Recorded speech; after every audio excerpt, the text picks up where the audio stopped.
جاهزة يا حاجة؟ جاهزة يا ابني. تعالي نشوف بقى هنعمل ايه النهاردة. النهاردة هنعمل بقى الخضار المحبب الى قلبي. طبعا يعني كل الخضار بتاع الشتاء بنحبه، بس دي بقى في قلبي. يعني هنعمل النهاردة بقى سبانخ، وطبعا مش هقول لكم على فوائد السبانخ. تعالوا نشوف بقى هنعمل ايه النهاردة. هنا بقى انا مقطعة السبانخ وغسلاها كويس وسايباها تتصفى اهو. وهنعمل طبعا الرز بتاعنا بالشعريه، ماشي. وهنعمل شويه ايه، لسان عصفور كده، لزوم بقى الشتاء والشرب بقى والكلام ده. وهنا بقى محضره معايا حاجات سلطه هعملها وهوريها لكم برده قدام. هنا بقى دي طماطم هعصرها، شايفين الحركه دي. هنا بقى سلقت الفراخ اهو، حطيتها على النار زي ما انتم شايفين الفراخ كده ازاي. حطيت بقى في الشوربه بتاعتها كل التوابل اللي انتوا تحبوها، بس انا بقى بحط قرفه وبحط بقى التوابل العاديه، اوكي. وبقطع بقى بصلايه صغيره كده، ماشي. وبعصر قطايه صغننه برضو احطها تديها طعم وشكل كده، ماشي. هسيبها بقى هنا تستوي ونبدي بقى ايه. هنا بقى نزلت بالايه، بالزيت، وانزل عليه بالثوم. انا بعمل السبانخ بالثوم بس، بصراحه اكتر حاجه عجبتني. جربت كذا طريقه ما عجبنيش بالثوم. فهنا بقى هنقلب الثوم اهو، ماشي.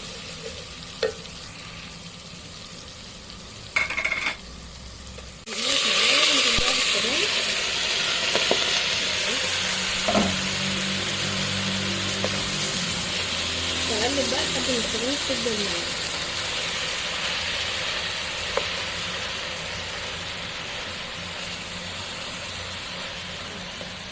السبانخ بقى تفضل معايا.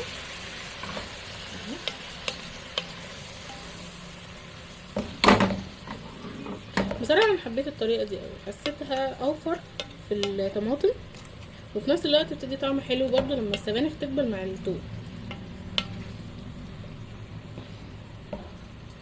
هنا بقى السبانخ اتبلت معايا اهو. انا مش بحط على السبانخ خضره غير الشبت وكزبره بس، مش بحط بقدونس وكده، تمام. هنا بقى بعد ما دبلتها اهو هنزل بقى عليهم بصوص الطماطم. نقلب. هنا بقى قلبناها بصوص الطماطم اهو، اوكي. عايزين بقى ننزل عليها بالتوابل. التوابل بقى اللي انا محضراها نص معلقه بصل باودر وتوم باودر وبهارات مشكل وفلفل اسود وكمون وكاري وبابريكا. بسم الله. نقلب. انا بحب لما اعمل نوع خضار او اي حاجه بالطماطم بحب اكتر البابريكا شويه عشان تديها لون حلو كده. بس هسيبها بقى على النار واعمل الرز. هنا بقى هبتدي بالرز. جبت الحله اهو مولعه النار طبعا، وهنزل بقى بالزيت.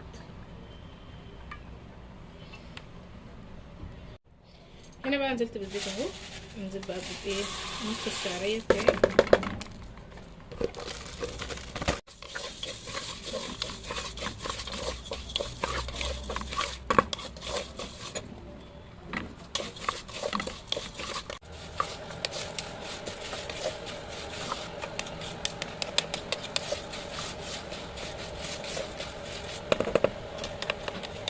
هنا بقى حطيت الرز على الشعريه بعد ما خدت معايا لون، وقلبت تقلبتين اهو، ومسخنه ميه في الكتل وهنزل عليهم.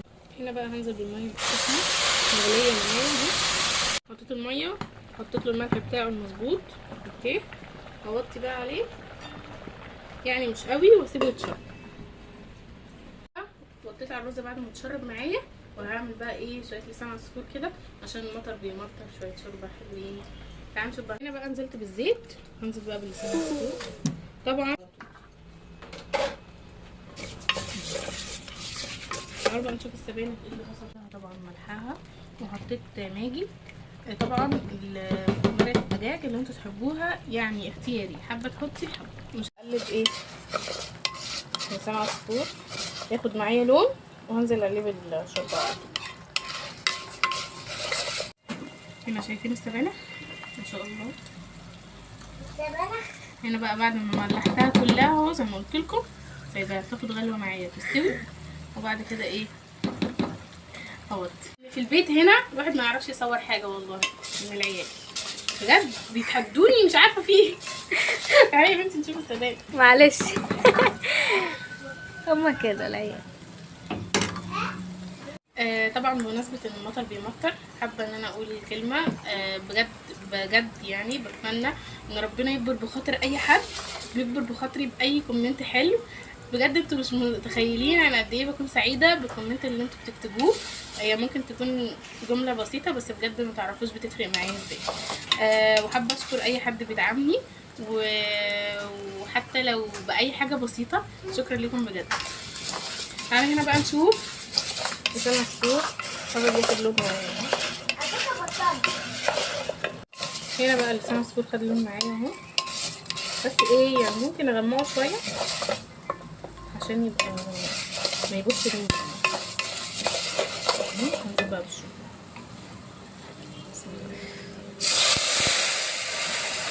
هنا حطيت الشوربه معايا اهو، هسيبه بقى ياخد غلوه بالظبط واقفل عليه. اوكي، انا سلقت الفراخ طبعا وطلعتها بعد ما استوت. قعدت افكر بقى اعملها ايه.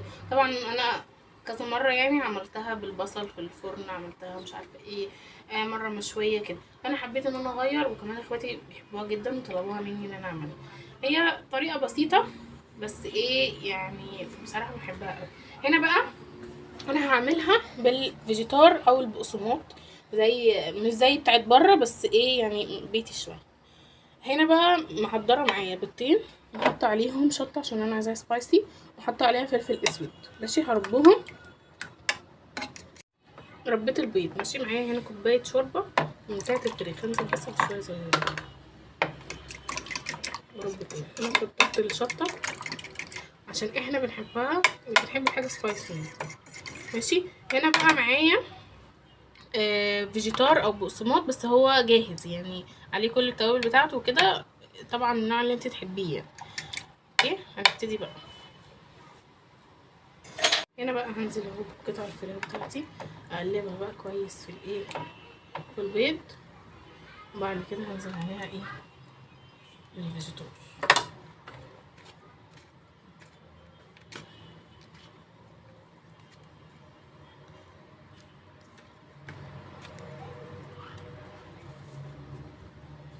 اهي اهو، ده بقى بيبقى شكلها. هعمل بقى الكميه كلها وارجع لكم. بقى الرز معايا استوى اهو، بس انا بقى عايزه احط ايه حته سمنه بلدي كده على الوش. بسم الله.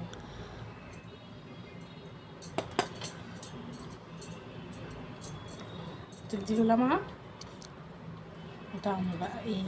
طبعا ما يعلاش على الزبده، خليها حته نغطيه بقى. شايفين منظر السبانخ؟ هنا بقى السبانخ معايا استوت، قفلت عليها. انا بجد والله العظيم عايزه اعمل شعر في السبانخ، بحبها قوي، وكمان هي مفيده جدا. يعني اكيد مش هقول لكم على فوائدها والحديد اللي فيها وجمالها وحنيتها. بسلام بقى في الجو الشتوي ده. تعالوا بقى نشوف بيكم جمال لسان عصفور. شايفين؟ انا بقى احبه كده قوي، ما احبوش يبوش مني قوي، اللي هو يشرب الشوربه كلها واحس ان انا كاني بشرب لسان عصفور. احلى طريقه للسان عصفور ان انت تعمليه، تديله الشوربه، تديله غلوه واحده بس، ما تكتريش عن كده. ده بقى شكل الفراخ بعد ما خلصتها كلها. اولع بقى الزيت وتعالوا نشوفها. هنا بقى جبنا الطاسه بتاعتنا، طبعا الطاسه دي اظن موجوده في كل بيت يعني بتاعت التحمير دي. هنا بقى حطينا فيها الزيت، طبعا ده زيت التموين يعني لا يعني عليه، انتوا فاهمين بقى. هنا بقى اسيب الزيت يسخن شويه وبعد كده هنزل بكميه. هنا بقى الزيت سخن معايا اهو، هنزل بقى بالفراخ. بسم الله. طبعا الفراخ بديها التحميره اللون بس عشان هي اصلا مستويه معايا يعني.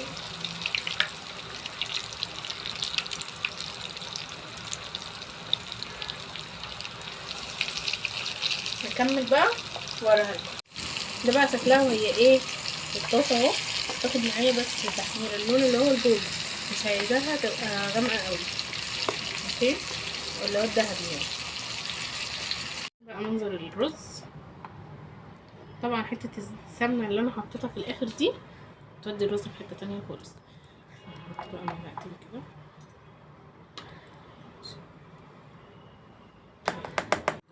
هنا بقى دي الفراخ بعد ما انا خلصتها اهي كلها، شايفين منظرها عامل ازاي. طبعا هي اصلا بتبقى مستويه معايا، بديها لون بس بالفيجيتار بتاعها. اوكي، هنعمل بقى هنا بقى كده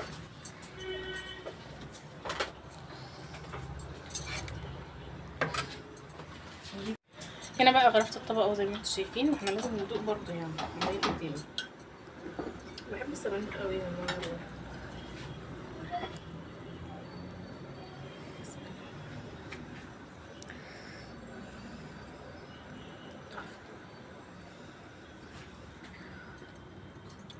دي بقى اكله مش هقول عليها بسيطه لان هي مش بسيطه، بس هي سهله قوي. طبعا كل انواع الخضار بيبقى سهل، مش محتاج تفاصيل كتير ومش محتاج افتكاسات يعني. خلصنا الاكل ما كملناش ساعه الاكل كله خلص. عايزاكم بقى لو عجبكم الفيديو تعملوا لي لايك وشير، وتعملوا لي كومنتات حلوه زيكم، واتمنى انكم تعملوا لي متابعه للصفحه عشان التفاعل يزيد شويه واكمل فيديوهات وكده. وشكرا ليكم، وعايزاكم بقى تدعموني بلايك حلو زيكم وبقلوب كتير بقى، قلوب كتير. باي.